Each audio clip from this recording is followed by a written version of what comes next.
Sayyid Hasan Nasrallah, pemimpin Hizbullah di Lebanon, mengatakan pasukan bersenjatanya akan terus berperang melawan pasukan Israel IDF di wilayah pendudukan negara Yahudi tersebut.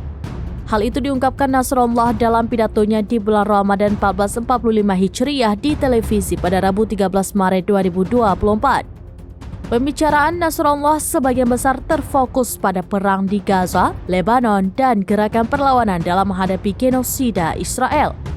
Nasrallah sangat yakin akan kekalahan Israel yang akan segera terjadi dengan alasan bahwa invasi Israel ke Rafah tidak akan mengubah hasil perang.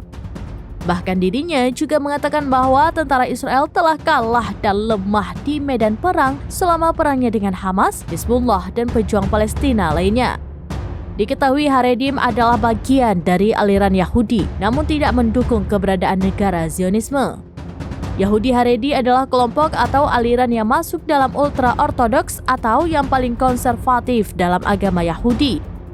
Mereka dianggap sebagai kelompok Yahudi paling religius dan kolot meskipun mendapat banyak tentangan dari aliran Yahudi lain.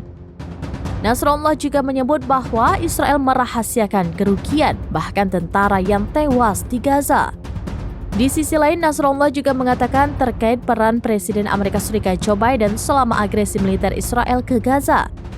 Nasrallah menyebut sebenarnya hanya dengan satu goresan pena, Joe Biden dapat menghentikan agresi di Gaza dan Lebanon. Download Tribun X sekarang, menghadirkan lokal menjadi Indonesia.